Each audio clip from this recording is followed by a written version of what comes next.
بسم اللہ الرحمن الرحیم۔ السلام علیکم ورحمۃ اللہ وبرکاتہ۔ آج کی ویڈیو میں ہم بات کریں گے کہ ہم عبادت تو کرتے ہیں، لیکن کیا ہمیں معلوم ہے کہ جو عبادت ہم کر رہے ہیں وہ واقعی اللہ اور اس کے رسول صلی اللہ علیہ وآلہ وسلم کو پسند بھی ہے یا نہیں؟ 15 شعبان کی رات آتے ہی مساجد بھر جاتی ہیں، لوگ پوری رات جاگتے ہیں اور اگلے دن روزہ رکھا جاتا ہے، مگر سوال یہ ہے کہ کیا یہ عبادت قرآن سے ثابت ہے؟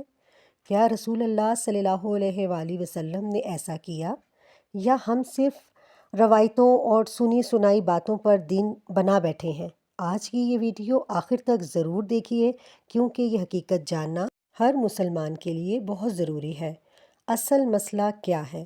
ہمارے معاشرے میں یہ بات بہت عام ہو چکی ہے کہ 15 شعبان کی رات بہت خاص ہے، اس رات جاگنا ضروری ہے، اس رات نفل پڑھنا خاص ثواب رکھتا ہے اور اگلے دن کا روزہ خاص فضیلت والا ہے۔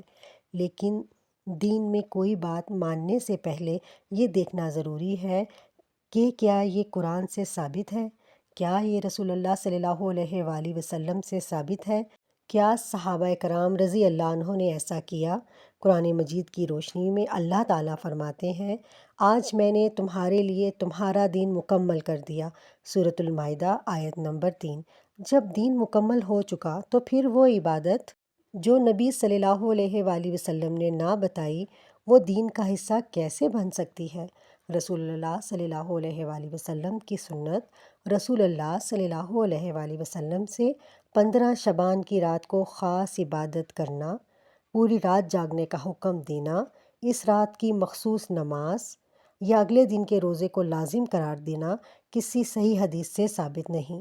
نہ نبی صلی اللہ علیہ وآلہ وسلم نے یہ عمل کیا، نہ صحابہ کرام رضی اللہ عنہ نے، نہ تابعین رحمۃ اللہ علیہ نے۔ رسول اللہ صلی اللہ علیہ وآلہ وسلم نے فرمایا، جس نے ہمارے اس دین میں کوئی ایسی چیز ایجاد کی جو اس میں سے نہیں، وہ مردود ہے۔ صحیح بخاری 2697، صحیح مسلم 1718۔ اور فرمایا، ہر نیا کام بدعت ہے اور ہر بدعت گمراہی ہے۔ سنن نسائی 1578 صحیح۔ یعنی نیت چاہے کتنی ہی اچھی کیوں نہ ہو، اگر طریقہ سنت کے خلاف ہو تو وہ عبادت اللہ کے ہاں قبول نہیں ہوتی۔ اہم وضاحت جو کہ بہت ضروری بات ہے، یہ بات بھی اچھی طرح سمجھ لیجئے کہ اگر کوئی بندہ صرف اس نیت سے کہ میرا اللہ مجھ سے راضی ہو جائے 15 شعبان کی رات نفل نماز پڑھ لے، قرآن کی تلاوت کر لے یا دعا و استغفار کرے، تو یہ نفل عبادت ہے، اور نفل عبادت پر اللہ تعالیٰ ثواب ضرور عطا فرماتا ہے، کیونکہ اللہ فرماتا ہے جو ذرہ برابر نیکی کرے گا وہ اسے دیکھ لے گا۔ سورۃ الزلزال آیت نمبر 7۔ لیکن دیکھیے فرق کہاں ہے؟ فرق عبادت کرنے میں نہیں ہے، فرق اس کو دین کا خاص حصہ سمجھنے میں ہے۔ نفل عبادت جائز، اس رات کو خاص سمجھنا ثابت نہیں، اسے سنت کہنا درست نہیں، نہ کرنے والوں کو گنہگار سمجھنا غلط۔ ہم عبادت کر سکتے ہیں لیکن اسے شریعت کا مقرر کردہ عمل نہیں کہہ سکتے۔ دل کو ہلا دینے والی حقیقت یہ ہے کہ ذرا سوچئے، ہم اللہ کو خوش کرنا چاہتے ہیں لیکن رسول اللہ صلی اللہ علیہ وآلہ وسلم کا طریقہ چھوڑ دیتے ہیں۔ ہم زیادہ عبادت کرنا چاہتے ہیں لیکن دلیل کے بغیر، حالانکہ اللہ عبادت کی مقدار نہیں دیکھتا بلکہ یہ دیکھتا ہے کہ وہ عبادت کے طریقے سے کی گئی۔ قرآن کریم کی روشنی میں اصل راستہ کیا ہے؟ اللہ تعالیٰ فرماتے ہیں، کہہ دیجئے اگر تم اللہ سے محبت کرتے ہو تو میری پیروی کرو، اللہ تم سے محبت کرے گا۔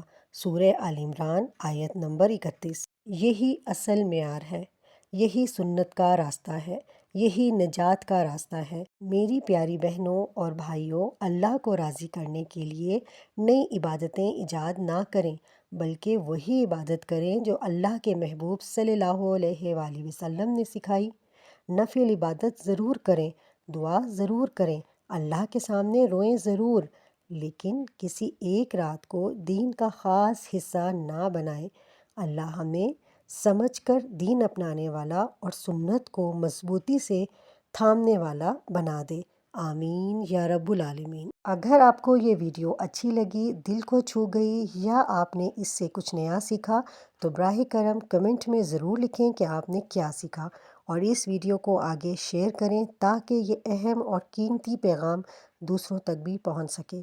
اللہ ہمیں سچ پر عمل کرنے اور علم کو دوسروں تک پہنچانے کی توفیق عطا فرمائے، آمین۔